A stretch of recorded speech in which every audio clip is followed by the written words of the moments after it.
वासियों को बताना चाहती हूं कि हमारे पास लगभग सालाना 26 करोड़ टन कच्चे तेल को रिफाइन करने की कैपेसिटी उपलब्ध है। और ये मैं इसलिए बताना चाहती हूं क्योंकि पिछले 2 दिनों से हमने देखा है कि कई सारे क्षेत्रों में रिटेल आउटलेट्स या पेट्रोल पंप के बाहर लाइन देखी गई है और पैनिक बाइंग भी ऑब्जर्व की गई है। मैं देशवासियों को विश्वास दिलाना चाहती हूं कि हमारे पास पेट्रोल और डीजल पर्याप्त मात्रा में उपलब्ध है। कहीं पर भी किसी पेट्रोल पंप पर कोई कमी नहीं है। पेट्रोल पंप को सप्लाई करने वाले टर्मिनल्स पर भी पर्याप्त मात्रा में उपलब्ध है। इसलिए अफवाहों पर विश्वास न करें और पैनिक बाइंग से बचें। मैं ये भी बताना चाहती हूं कि पेट्रोल और डीजल के प्राइस में कोई बढ़ोतरी नहीं की गई है। अतः मेरा आप सभी से आग्रह है, कृपया अफवाहों पर ध्यान न दें। इसी तरह घरेलू पीएनजी कनेक्शन भी भारत सरकार की प्रायोरिटी में सबसे ऊपर है और वहां पर 100% पीएनजी सप्लाई दी जा रही है। इसी तरह ट्रांसपोर्ट के लिए यूज होने वाली सीएनजी की मात्रा भी 100% कंज्यूमर को उपलब्ध कराई जा रही है। आप लोगों के माध्यम से मैंने पहले भी बताया है कि पीएनजी एक्सपेंशन पर भारत सरकार का जोर है और इसीलिए इसी क्रम में कई सारे स्टेप्स भी लिए गए हैं। बहुत सारी कंपनियों ने बहुत सारे इंसेंटिव्स जैसे फ्री गैस 500 रुपये तक की या सिक्योरिटी डिपॉजिट वेवर जैसी चीज़ें अनाउंस की हैं।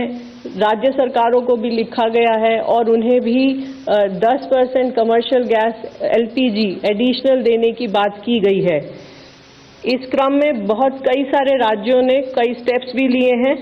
जैसे एक मैं आपको बताती हूँ, दिल्ली में ही एक आदेश जारी हुआ है जिसके अंतर्गत रोड रेस्टोरेशन चार्ज को खत्म कर दिया गया है और पाइपलाइन बिछाने के लिए 24/7 वर्क को भी अलाउ किया गया है। इसी तरह कई अन्य राज्यों में भी इसी तरह के बड़े स्टेप्स लिए गए हैं। पीएनजी कनेक्शन को बढ़ावा देने के लिए भारत सरकार ने कल एक और गजट नोटिफिकेशन जारी किया गया है। इसका मुख्य उद्देश्य सभी स्टेट्स में पीएनजी कनेक्शन से संबंधित एप्लीकेशन फीस, अप्रूवल टाइमलाइंस को स्ट्रीमलाइन करने का प्रयास है। इन सभी whatever steps have been taken till now have started showing us good results. पिछले लगभग 25 दिनों में 2.5 लाख नए कनेक्शन दिए गए हैं। इसके अलावा लगभग 2,20,000 ऐसे कंज्यूमर्स हैं जो एलपीजी से पीएनजी पर शिफ्ट हुए हैं। इसके अलावा 2.5 लाख नई एप्लीकेशन या रजिस्ट्रेशन भी प्राप्त हुए हैं। एलपीजी के संबंध में यहाँ पर भी कोई डिस्ट्रीब्यूटरशिप पर कोई ड्राई आउट नहीं है।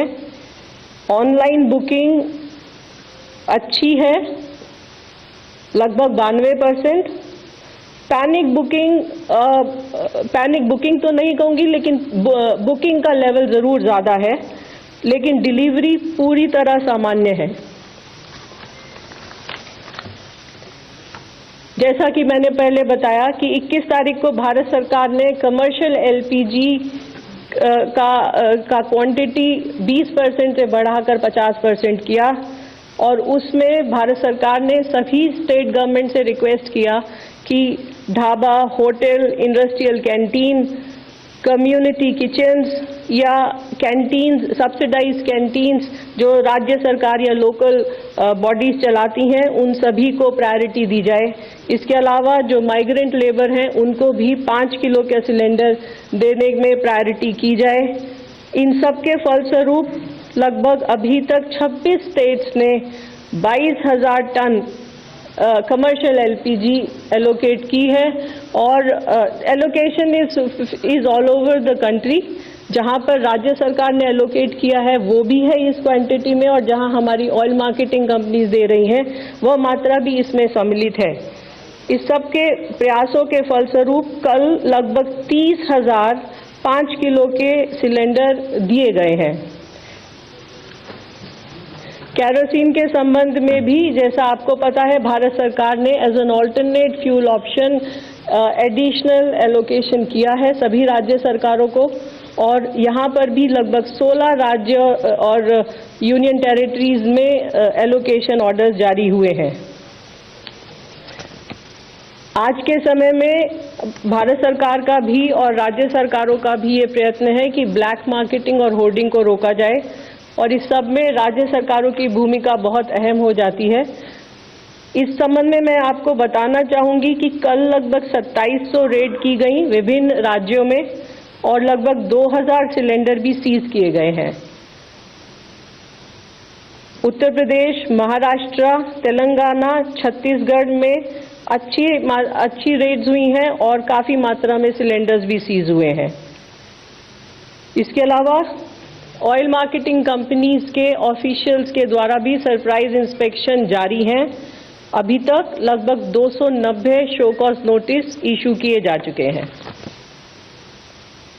आखिर में आप सभी के माध्यम से मैं देशवासियों से दोबारा प्रार्थना करना चाहूंगी, अपील करना चाहूंगी कि अफवाहों पर विश्वास न करें। हमारे पास पर्याप्त मात्रा में ईंधन मौजूद है और उन तक ईंधन पहुंचाने के लिए भारत सरकार हर स्तर पर प्रयत्नरत है। धन्यवाद।